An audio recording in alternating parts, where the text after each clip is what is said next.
Things are trending in the right direction for Matt Campbell to get his first major recruiting victory at Penn State.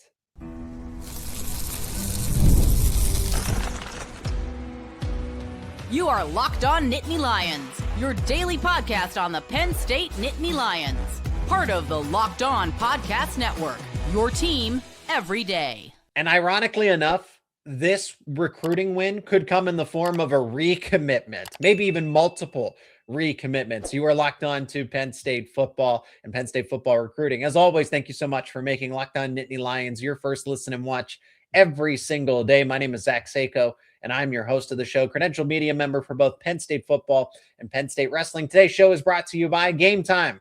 Download the Gametime app, create an account, and use code LOCKEDONCollege for $20 off your first purchase. Indiana wins a national championship and caps off arguably the greatest turnaround in college football history under Curt Cignetti. We'll get to that later on in the show.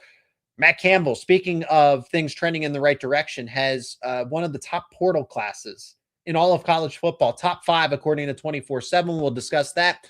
We got to begin with the potential of Kemon Spell, 5-star running back in the class of 2027, potentially recommitting to Penn State.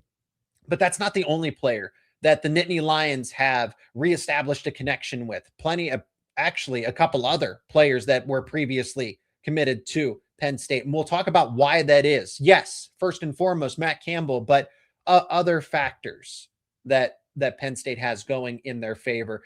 We got to talk about Kemon Spell here because I'm going to be honest.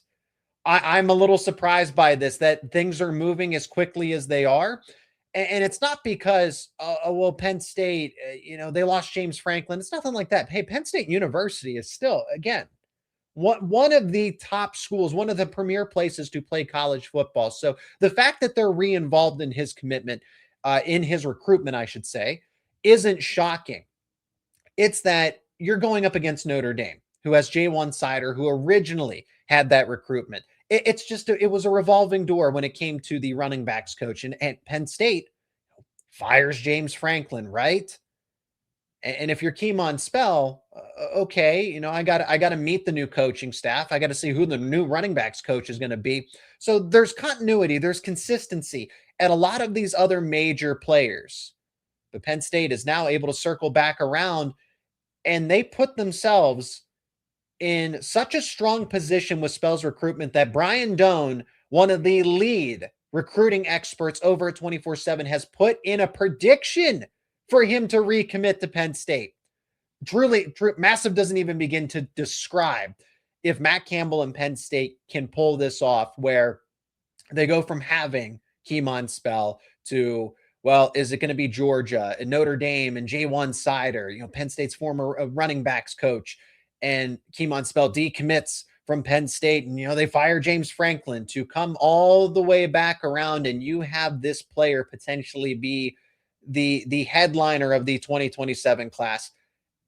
Outstanding, phenomenal, whatever positive adjective you want to use, and it's going to naturally create a domino effect here if this happens. Spell is in the state of Pennsylvania, so that is a major plus. You keep the talent that is, hey, the best in Pennsylvania, stay in Pennsylvania. You can still say that. That doesn't have to be a James Franklin catchphrase. That can absolutely still be Penn State's motto, and it should be. You want to keep prospects like this in the state of Pennsylvania. And that was a major issue with recruiting, is that it seemed like these past couple of cycles previously under James Franklin, too much Pennsylvania talent, especially the elite players, were leaving to go elsewhere. Hey, particularly Notre Dame. We know how many times we had that conversation on this show. But to see one of the lead experts when it comes to recruiting at 24/7 go ahead and put a prediction back in favor of Penn State kind of tells you what you need to know, that Penn State is serious. Penn State is there. You don't see any predictions for Georgia. Yes, you saw them originally for Notre Dame, but then why is the lead expert going back towards the Nittany Lions? So this is one to watch. Penn State is a serious player in this. Notre Dame is still going to be tough to beat. You're going to have Ohio State, USC. Again, all of the best schools are going to go after Kemon Spell, which is anybody surprised about? But the fact that Penn State put themselves strongly in the mix and this quickly, the class of 2027 is still a little bit of a ways away, right? Because National Signing Day all the way in December of 2026 here. But Matt Campbell has been at Penn State for a month. And the fact that you have 24/7 putting in a prediction to land one of the best players overall in the class of 2027, I don't even care that he's in Penn State's backyard. That is impressive when you had little to no prior connection. So let me explain why this is materializing and talk about the players that Penn State is also seeing reciprocated interest from once again. Terry Smith. Terry Smith has been the glue that's held most of this program together at this transition. He has done a lot. And I'm not here to say that Terry Smith did everything, that Penn State wouldn't have been able to survive and move on from James Franklin and at least be able to be set up for success immediately. But he certainly made it a lot easier. I mean, a lot easier. Kemon Spell even talks about that Terry Smith and having that ongoing communication, having that ongoing recruitment. It was Smith who built the bridge. He made Penn State going from the James Franklin era to the Matt Campbell era that much more efficient. That Penn State doesn't need to have this lull period that, it's going to be an uphill battle for the first 2 to 3 years. Okay, you'll have Iowa State players from the portal, a short term, but the fact that Penn State is already swinging for the fences in the class of 2027 tells me a ton, and Terry Smith deserves a lot of credit for that. So Kemon Spell is not the only player. Penn State is doing an excellent job of reestablishing these relationships. Matt Campbell, okay, Penn State had the relationship, but now Matt Campbell and this new coaching staff, there are, the consistent parts of it. Terry Smith, Dan Connor, right? Trace McSorley, but new QB coach, new running backs coach, wide receivers, tight end. I can go on and on. Defensive side of the football, right? Recruiting staff, right? You have Alan Zamitis who returns. Don't discount Naz Oliver or Alan Zamitis being involved on this staff. Don't discount that just because you don't hear their names routinely. You hear a lot about the assistant coaches. Penn State's going after Kemon Spell. Penn State has a visit set up with Khalil Taylor. Oh, do you remember Khalil Taylor? Top 50 prospect overall, 4-star wide receiver, one of the top 5 player in the state of Pennsylvania. In addition to him, safety, linebacker, hybrid, just outstanding defender in the back end of the defense, the back half of the defense. Gabe Jenkins has a visit set up with Penn State, another former commit. Somebody that I've been intrigued with as a prospect. I'll go outside of Pennsylvania and go figure he's in the state of Virginia. Carter Jones, somebody that I've been intrigued with as an offensive line prospect who I think can be one of the better ones in the class of 2027, says that Penn State is rising up his list. In such a short amount of time, Matt Campbell and this current staff have either reestablished or improved previous relationships with some of the top targets that they're going to have in this class of 2027. It's how quickly they've done it. We're not talking about, building early for 2028 and getting a head start there. No, it's about getting right back in the mix with 2027 when this class is now right in the spotlight. Terry Smith deserves a lot of credit for it. And like I said, words can't even describe what Matt Campbell's been able to do in such a short time with getting Penn State back to where it needs to be on the national scale, especially in terms of recruiting. And getting Penn State back on the national scale. Well, hey, look at the way too early top 25 rankings. On 3 is Penn State within the top 15. But most notably, it's the portal class that gets them to be a serious team in 2026. They're not in rebuild mode. They are reloading for 2026. And with an easy schedule, it's shaping up to be a fun one for the Nittany Lions. But Penn State has a top 5 portal class, according to 24/7. We're going to get into that and more coming up next here on Locked On Nittany Lions. And today's episode is brought to you by Gametime. There's nothing like college football. The tailgates, the packed stadiums, being right there in the middle of it all. We just saw it with the biggest game of the season. The energy, the bands, the moments you remember forever, but actually getting tickets, that part used to be frustrating. With long queues, logins, and prices jumping at checkout. That's why Gametime gives the advantage back to the fans.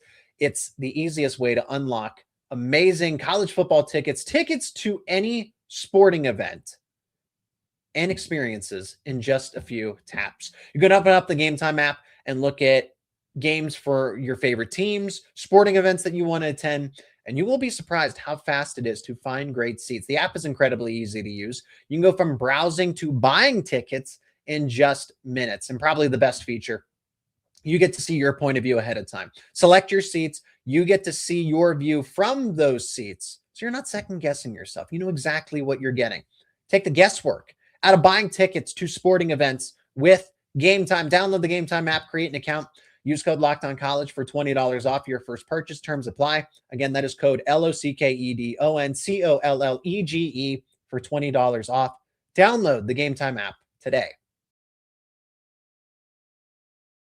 Also want to give a shout out to the all-new Everydayer Club. What is the Everydayer Club? The Everydayer Club gives you more access to Locked On Nittany Lions and your favorite shows on the Locked On Podcast Network. If you sign up for the Everydayer Club for Locked On Nittany Lions, you will get ad-free podcasts. That's right. You will get an ad-free audio feed for Locked On Nittany Lions compatible with Apple, Spotify, and every other major podcasting app. You will also get an invite to a members-only Locked On Everydayer Club Discord server, which includes a group chat just for listeners of this show. Go to lockedonnittanylions.supercast.com or tap the link down in the show notes to learn more. That is the all-new Everydayer Club. Penn State has a top 5 transfer portal class according to 24/7. But let's be honest about this group, right? They're the Penn State Nittany Cyclones.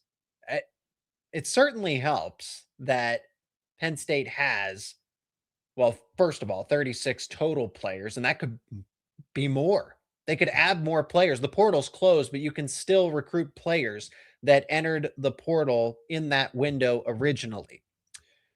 But when I say let's be honest, let's be honest about this group.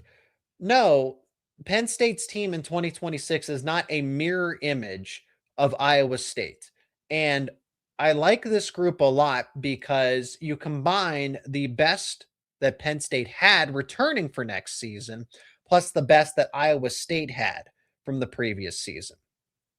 So the naysayers and anybody on social media can make all the jokes and make all the comments that, oh, Penn State's just copying Iowa State's roster. What good is a middling Big 12 team if you're just going to drop them in the Big 10? Because that's not what that is. And I will be honest about this group. The portal group is good, primarily because of the Iowa State players that are coming over. It's also about who you retain. Penn State retained a ton of the talent that was already there. And Matt Campbell already impressing me on the recruiting trail. It began from the first day he stepped on campus. You had to re-recruit. This could have been a much worse setup for Campbell and company. You got the right coaches in place. You retain some key assistants, of course, Harry Smith. You go and get Danton Lim, and then you build out the staff. A lot of people coming over from Iowa State, right? But you retain a lot of key talent from the previous team that was already at Penn State. Kobe Howard, Andrew Rapplier, Anthony Donko, Cooper Cousins, Tony Rojas, Max Granville. And then you add in the players from Iowa State. You get a starting quarterback in Rocco Becht. You add Carson Hansen to go along with Quentin Martin. Oh, you also get James Peoples from Ohio State to really round out your running back depth chart. May I remind everybody that Cam Wallace did come back. You have 4 capable running backs. You get Kobe Howard to stay and go along with Brett Eskelson and Chase Sowell. Then you add somebody with high upside potential in Keith Jones Jr. I'm relaying a lot of the positives. Again, I've said this on the record that I like Penn State's portal retention. I like the players that they already had in place, that they were able to retain in Happy Valley. And then you add the best that Iowa State had to offer. Becht, Hansen, Eskelsen. I didn't even get to the tight ends. Benjamin Bramer to go along with Andrew Rapplier, Gabe Burkle, 2 veteran guys. They can run 13 personnel. They have the capability to do that because you have 3 tight ends that are all impact players. Trevor Burr, who's a starting offensive lineman. Brock Riker from Texas State, so it's not just all Iowa State players. It's not just all Iowa State players at the end of the day. But I will say that group of players that are non-Penn State, non-Iowa State, they're not affiliated with the Nittany Lions or the Cyclones, is underwhelming, I would say, because you didn't necessarily add that other instant impact type of player that I think Penn State fans and Penn State itself, Matt Campbell, would have liked to bring over to the school. You did get guys who could be key contributors, but still a lot of them, okay, they're going to provide depth. They're going to potentially be have a long-term impact, but not somebody that you can plug and play immediately into the starting lineup and go, oh, this guy, maybe Brock Riker from Texas State. And that's not an issue. I'm not saying that Riker is the issue. I'm saying that you don't have more of that. I guess on defense, on the defensive line with defensive tackles, because of how much you loaded up. But that's because defensive tackles completely flipping over. You're missing some production at wide receiver. You know, Mylan Graham and a Quincy Porter would have been nice. One of them, they end up both going to Notre Dame. But that's what I'm talking about, is that headlining caliber player that goes into the lineup to complement what you already have with Rojas and Granville, et cetera, right? So many questions at edge defender. I wanted to be honest. This isn't just Iowa State 2.0. You got the best of both Penn State and Iowa State. And I think that is a result, this third portal group of not Penn State Nittany Lions, not Iowa State Cyclones, the guys coming from all the other different schools. This third category is underwhelming because you over-succeeded. You over-delivered in those 2 categories, which is a good thing. You wanted to over-deliver. However, it's just, I think it's just kind of, it's being spoiled in a way. It's wanting more for Penn State because you see them in the way too early rankings for 2026, and they're in the top 15. On3 has them in the top 15, and that should be the case. This is a team that is closer to being 10-2 next season than being 6-6. Veterans across the board. The depth is there. Again, some question marks at defensive edge defender, right? Defense is going to look very different. 3-3-5, 3-4, all these different hybrid formations, 4-3. You will see Danton Lynn try to maximize everything that he has at his disposal. But when it comes to the edge defender, guys who are going to rush after the passer, yeah, that is a question mark. And it's why I don't have Penn State. Oh, this is a guaranteed playoff contender. There's somebody that could push for a national championship. No, because you're pretty thin at some key positions. But I like what they have at quarterback, running back, tight end, offensive line, defensive tackle, not necessarily pass rusher, linebacker, secondary. Secondary is arguably one of Penn State's best position groups in 2026 because you added all conference players from Iowa State and retain some potential all-conference players in guys like Darius Dixon to go along with Jeremiah Cooper and Marcus Neal over from Iowa State. Penn State can contend for a playoff spot. They go 10-2 in the Big Ten. I know that schedule is favorable, but they are closer to being 10-2 and being in the playoff than they are to 6-6, 7-5. And this is a rebuild year with a lot of uphill battles. That's not it at all. I see a lot of resemblance in how Penn State is starting to the team that just won the national title. The Indiana Hoosiers in year 2 under Curt Cignetti just won a national title. And I see the similar blueprint unfolding here with Matt Campbell. Indiana went to the playoff in year 1 and went 10-2. Matt Campbell could do the same thing in year one for Penn State. At least it's setting up to be a not so crazy possibility. But now I want to talk about the Hoosiers.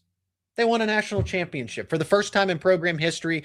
It is arguably the best. It's definitely the best in college football. It's the best story in college football. The turnaround, winning the first title in program history.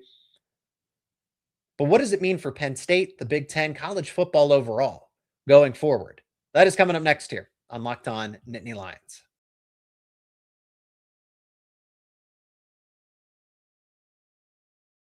Indiana just capped off one of the greatest turnarounds in all of sports, definitely on college football.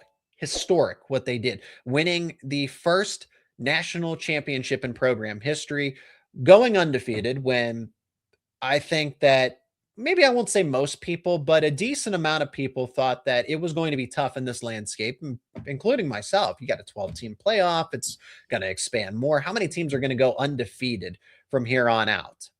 Well, Indiana just did all of that and more by simply making a coaching change, a strategic one, and it should give Penn State fans hope. I'm jealous. I'm jealous from Penn State's perspective. Penn State fans are probably feeling a ton of mixed emotions. I'll try to explain mine, and you probably are able to relate. I'm hopeful, but I'm also jealous. Penn State has not won a national title since, well, 1994, 1986 for everybody else, 1994. And Curt Cignetti walks into Indiana and in year 2 wins a national title. So yes, be jealous, be envious. For the college football aspect of it, I was rooting for Indiana to do this. One, they're in the Big Ten. I want the Big Ten to look good because Penn State's in the same conference as Indiana. Number 2, I don't really care about Miami of Florida, right? I'm not going to root for them. If they succeed, great. I don't want them to succeed more than Penn State. I don't really have a rooting interest for the Hurricanes. And I'm glad Penn State beat them once upon a time in a national championship. But when it comes to Indiana, okay, now Indiana's a threat in college football.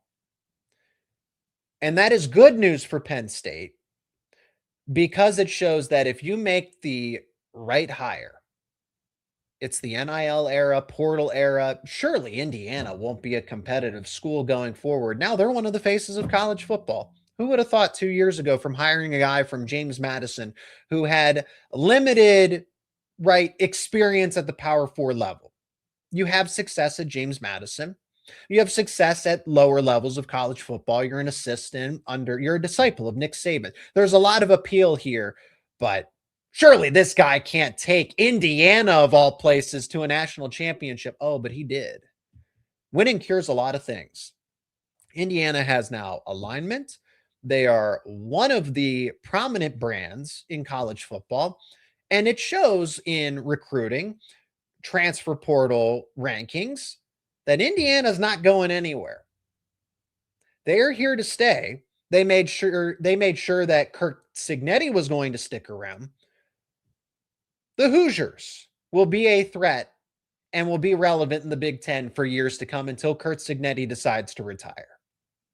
He is older. He is in his mid-60s, so that could be sooner rather than later, right? It won't be this 20-year run where they're going to, no, we'll reevaluate in 5 years or so, because he could retire at 70. So that might be closer than we think. Different conversation. This gives hope to Penn State that you can make the right hire. You make a strategic hire. You get the right guy in place to lead you. We heard alignment for years. Does Penn State finally have that? Potentially with Matt Campbell. He seems like he is the perfect fit for Penn State in this new era of college football. Matt Campbell is already emulating what Curt Cignetti did at Indiana. I am not here to predict that Penn State's going to be a national championship contender and go undefeated in year 2 of Matt Campbell. What we are seeing is unprecedented from Curt Cignetti in Indiana. But can Penn State be relevant in year 1? Yes. Can Penn State be back on the national stage, as we pointed out in this show, when it comes to recruiting and the transfer portal? Yes. that is what I'm trying to say here, that Penn State is already going to be better set up for success in the short term than Curt Cignetti maybe even was in year one. But the other half of the battle is coaching, the actual on-field product. I think Curt Cignetti is one of the best coaches in college football, and he's proven that now. Even when he lost to Notre Dame, he's fraudulent, he's not that good, he's overrated. See, that wasn't that great of an Indiana team. But in year two, he turned the corner and got what he needed to get to that point. I'm saying in year one that this Penn State football team is much better than what Indiana had in year one with Curt Cignetti. So you can expect, it is fair to expect that Penn State can be not only competitive, but closer to the college football playoff than further away, and potentially get there, especially with a favorable schedule.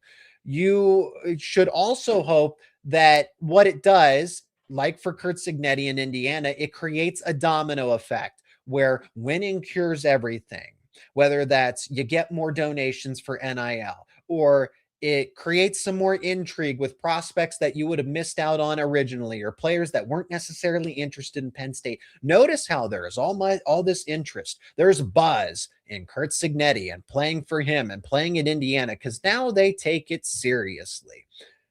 Penn State is not one of those schools that didn't take football seriously. They've always taken football seriously. I'm saying now you start to bridge those gaps where, oh, it's just Indiana. Who would want to play at Indiana? You start to reconsider. Penn State has never been at that point, but I feel like they've always been a few more 4 stars or a 5-star, or again, that player that I talked about it there. Quincy Porter, Mylan Graham. There's interest from Penn State, but why aren't they reciprocating? That is what I'm talking about, that one extra player to get them over the top. You can do that by winning immediately. Curt Cignetti did that, and look what's happened with Indiana in just 2 years. It gives Penn State optimism. I've used the word hope a lot.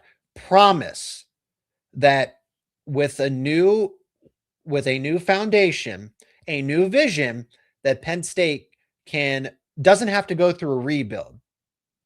They can reload and be right back in the mix on a consistent basis, year in and year out, and finally get over some of those obstacles. Losing to Ohio State or just losing to any elite team. You can't win the big games. You're Penn State. We're going to find out if that was a Penn State problem or a James Franklin problem real soon. I think you know which side I'm going to say that, because I'm confident that Matt Campbell can start to shatter some of those short-term obstacles, and then long-term, you got to get back to the national championship. So tons of envy over here. I do respect what Indiana did. I'm appreciative of it for the sake of college football and the history of college football, because like I've said, in the NIL transfer portal era, who would have thought the Indiana Hoosiers of all the teams would do it? I'm glad that they won a national title and not some other program. So let's just say that much. But certainly green with envy, because Penn State hasn't been back since 1994. And for other people that are trying to calculate this, 1986. So it's been a long time waiting for the Nittany Lions. Sooner rather than later would be ideal. That is where I'm going to finish things up here on Locked On Nittany Lions. I appreciate each and every one of you for joining me on this episode. Let me know your thoughts down in the comments section. Thank you so much for making this show a part of your day each and every day. If you are new to the show, subscribe to the YouTube channel and wherever you get your podcasts for the latest conversations around all of your favorite Penn State sports teams.